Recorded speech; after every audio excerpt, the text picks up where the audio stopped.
അപ്പോൾ ഗൈസ് ഞങ്ങൾ ലീവൊക്കെ ആയിട്ട് നാട്ടിൽ വന്നതാണ്. അപ്പോൾ നാട്ടിൽ വന്നു കഴിഞ്ഞാൽ പിന്നെ വീട്ടിലിരിക്കുക എന്നുള്ളതല്ലാതെ പുറത്തേക്ക് ഒരു കറക്കൊക്കെ നിർബന്ധമാണല്ലോ. അപ്പോൾ അങ്ങനെ വെറുതെ വീട്ടിലിരുന്ന് കഴിഞ്ഞപ്പോൾ പ്രത്യേകിച്ച് ഡെസ്റ്റിനേഷനോ കാര്യങ്ങളൊന്നും തീരുമാനിച്ചിട്ടില്ല. വെറുതെ അങ്ങനെ പുറത്തേക്ക് പോയിട്ട് വരാമെന്ന് പറഞ്ഞിട്ട് അങ്ങനെ ഇറങ്ങിയതാണ് കേട്ടോ. അപ്പോൾ ചേച്ചി എന്തായാലും പോവല്ലേ, അപ്പോൾ എറണാകുളം സൈഡ് വഴി പോകാൻ വിചാരിച്ചിട്ട് ഞങ്ങളങ്ങനെ പോവാണ്. അപ്പോൾ അത് ആലുവ മെട്രോൻ്റെ അടുത്ത് എത്തി കേട്ടോ. മെട്രോ കണ്ടു കഴിഞ്ഞപ്പോൾ ഭയങ്കര നൊസ്റ്റു, കാരണം ഇപ്പോൾ 1 വർഷമായി മെട്രോയിൽ കയറിയിട്ട്. അപ്പോൾ എന്തായാലും പോകുന്നതിന് മുമ്പൊന്ന് കയറണമെന്നൊക്കെ ഉണ്ട്, നോക്കട്ടെ, ഒന്നും പ്ലാൻ ചെയ്തിട്ടില്ല. അപ്പോൾ അങ്ങനെ പോകുന്ന വഴിക്ക് എറണാകുളം നമ്മുടെ ഇടപ്പള്ളിയൊക്കെ എത്താറാക്കിയപ്പോൾ കണ്ടതാണ് കേട്ടോ. നല്ല രസമല്ലേ ഫ്ലാറ്റ്, ഫുള്ള് നല്ല പച്ചപ്പൊക്കെ ആയിട്ട്. അങ്ങനെ നമ്മൾ ലുലു മോളൊക്കെ അങ്ങനെ പാസ് ചെയ്യാണ്. ലുലുവിലേക്കായിട്ട് ഇനി ഒരു ദിവസം വരണം കേട്ടോ, കാരണം ഇന്നിപ്പോൾ നമ്മൾ ഇറങ്ങിയപ്പോൾ തന്നെ ഓൾറെഡി അത്യാവശ്യം ലേറ്റ് ആയി, ഒരു 4 മണിയൊക്കെ ആയിട്ടുണ്ടായിരുന്നു നമ്മൾ ഇറങ്ങുമ്പോൾ. എൻ്റെ മോനെ കൊച്ചിയിലെ ട്രാഫിക് എന്ന് പറഞ്ഞു കഴിഞ്ഞാൽ ഒരു 1.5 ട്രാഫിക്കാണ് കേട്ടോ. കഴിഞ്ഞ വർഷം വന്നപ്പോൾ എനിക്കൊന്നും ഇത്ര ഉണ്ടായിട്ടില്ല. ട്രാഫിക് ഉണ്ടായി, അറിയാലോ കൊച്ചിയിലെ ട്രാഫിക്ക്, പക്ഷെ ഇത്തവണ ഒരുപാട് വണ്ടികൾ. ഞങ്ങൾ ബൈക്കിൽ വന്നിട്ട് തന്നെ ഇതാണ് അവസ്ഥ. അപ്പോൾ കാറുകാരുടെയൊക്കെ ഒന്ന് അവസ്ഥ ആലോചിച്ച് നോക്ക്. ബൈക്കിൽ വന്നിട്ട് ഞങ്ങൾ ഏകദേശം ഒരു 1/4 മണിക്കൂർ നമ്മൾ എക്സ്ട്രാ എടുത്തു അങ്ങോട്ടേക്ക് എത്താനായിട്ട്. ഭയങ്കര ട്രാഫിക്കാണ് കേട്ടോ, ഒരു രക്ഷയില്ല. നമ്മളിങ്ങനെ സൈഡിൽ കൂടെ ഓരോ വണ്ടികളുടെ ഇടയിൽ കൂടെ എടുത്തെടുത്താണ് ഇങ്ങനെ പോകുന്നുണ്ടായിരുന്നു.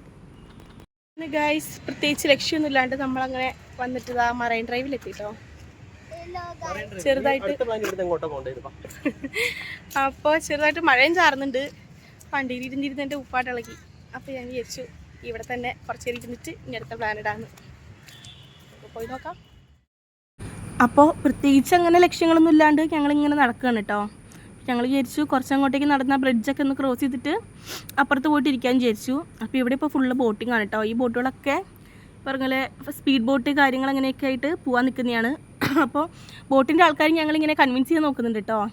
അവർ ചിലപ്പോൾ വിചാരിച്ചിട്ടുണ്ടെങ്കിൽ ഞങ്ങളിങ്ങനെ ആദ്യമായിട്ട് കൊച്ചി കാണാൻ ഇങ്ങനെ മറൈൻ ഡ്രൈവിൽ കൂടെയൊക്കെ നടക്കുന്ന ആൾക്കാരാണെന്നൊക്കെ. കാരണം സാധാരണ ഇങ്ങനെ നടന്നു പോകുന്ന ആൾക്കാരില്ല, അവരുടെ അടുത്തൊന്നും വരുന്നുണ്ടായിട്ടില്ല.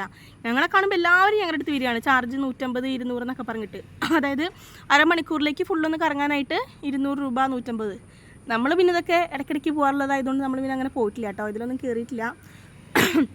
ഞങ്ങൾ വെറുതെ ഇങ്ങനെ നടന്നിങ്ങനെ പോയിക്കൊണ്ടിരിക്കുകയാണ് കേട്ടോ. ഇവിടെ മഴയല്ലേ ഗൈസ്, അപ്പോൾ ചുമയും കാര്യങ്ങളൊക്കെ പിടിച്ചിട്ടുണ്ട് എന്തായാലും. അപ്പോൾ അങ്ങനെ ഒരു കട കണ്ടുകഴിഞ്ഞപ്പോൾ നിലവിൽ എന്തൊക്കെയോ കുടിക്കാനൊക്കെ വേണമെന്ന് പറഞ്ഞിട്ട് അങ്ങനെ നിൽക്കുകയാണ് കേട്ടോ. ഞാൻ പറഞ്ഞു അവനോട് കുലുക്കി കുടിക്കാമെന്ന്, പക്ഷെ അവനിങ്ങനെ അതിലൊന്നും താല്പര്യമില്ലാണ്ട് ഇങ്ങനെ തപ്പിക്കൊണ്ട് നിൽക്കുന്നുണ്ട്. ഇവനോട് ഞാൻ കുലുക്കി കുടിക്കാമെന്ന് പറഞ്ഞിട്ട് ഇവൻ സമ്മതിച്ചില്ല ഗൈസ്. ഏട്ടനെന്തായാലും കുടിക്കില്ല, ഷുഗർ കട്ടായതുകൊണ്ട്. ഞാൻ എന്തായാലും പറഞ്ഞാൽ ഫിനിഷും ചെയ്യില്ല. ഇവനോട് കുടിക്കാമെന്ന് പറഞ്ഞപ്പോൾ ഇവന് വേണ്ട പോലും.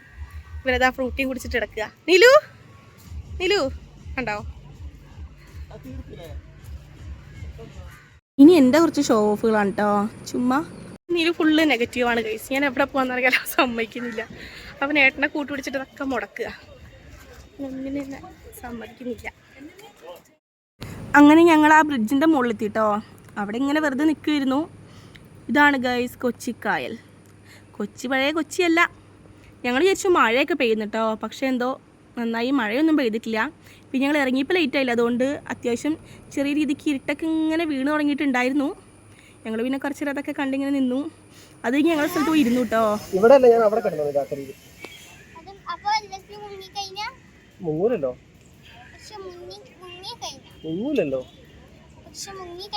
മുങ്ങിക്കഴിഞ്ഞാൽ നിന്നെ വിളിക്കും, നിലുവിനെ വിളിക്കും, നിലു വാ രക്ഷിക്കുന്നു പറയും. നീ കേൾക്കുമല്ലോ, നീ ഇവിടെ കിടക്കുമല്ലോ ഇവിടെ. അങ്ങനെ പിന്നെ കുറച്ച് നേരം അവിടെ ഇരുന്ന് നിലുവിൻ്റെ കഥകളൊക്കെ കേട്ടിട്ട് ഞങ്ങളിങ്ങനെ നടക്കുകയാണ് കേട്ടോ, തിരിച്ചു പോകാമെന്നൊരു പ്ലാനിൽ. അപ്പോഴത്തേക്ക് നിലു എല്ലാം തെറ്റാൻ തുടങ്ങി, കാരണം അവന് ബോട്ടിങ്ങിന് പോകണമെന്ന് പറഞ്ഞിട്ട്. ഞങ്ങൾ ഫോട്ടോ എടുക്കാനൊക്കെ നിന്ന് കഴിഞ്ഞപ്പോൾ അവൻ കൂടെ നിൽക്കുന്നുണ്ടായിട്ടില്ല കേട്ടോ. അവൻ തെറ്റി. ഒന്നാമത് ഇരുട്ടും കൂടെ ആവാറായതുകൊണ്ട് ഞങ്ങൾ പിന്നെ ബോട്ടിങ്ങിന് ഇനി പോയി കഴിഞ്ഞാൽ ലേറ്റ് ആവില്ലേ, അപ്പോൾ അതുകൊണ്ട് വേണ്ടാന്ന് പറഞ്ഞ് അവനിങ്ങനെ പറഞ്ഞ് കൺവിൻസ് ആക്കി ഒരു ഐസ്ക്രീമൊക്കെ മേടിച്ചു കൊടുത്ത് ഒന്ന് റെഡിയാക്കാൻ വിചാരിച്ചിട്ട് ഇങ്ങനെ നിൽക്കുകയാണ് കേട്ടോ. ഐസ്ക്രീം വേണോ?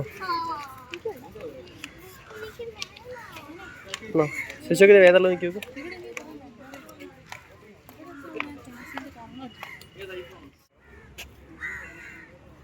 സ്പാനിഷോ?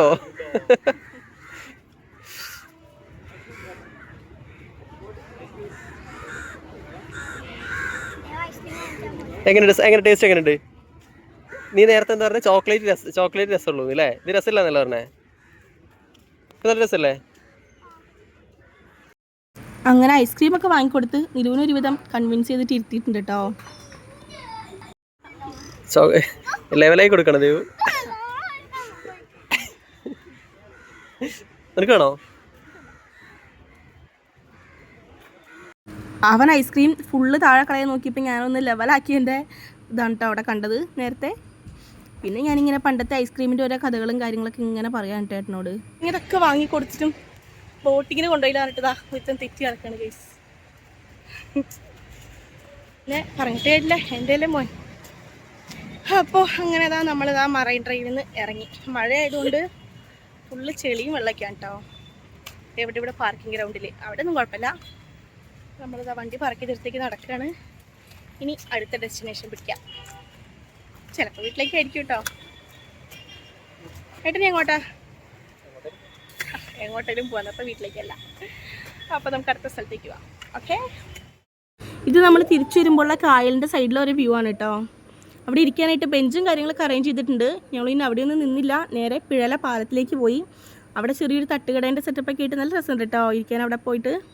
അവിടെ നിന്ന് പിന്നെ ഞങ്ങൾ നേരെ ചന്ദ്രേട്ടൻ്റെ അടുത്ത് പോയിട്ടുണ്ടായിരുന്നു, ചന്ദ്രേട്ടനൊന്ന് കാണാനായിട്ട്. പക്ഷേ വീഡിയോ എടുക്കുന്ന കാര്യം സത്യം പറഞ്ഞാൽ ഞാൻ മറന്നുപോയി. അവിടെ ചെന്നിപ്പോൾ പിന്നെ വീഡിയോ കാര്യങ്ങളൊന്നും എടുത്തില്ല.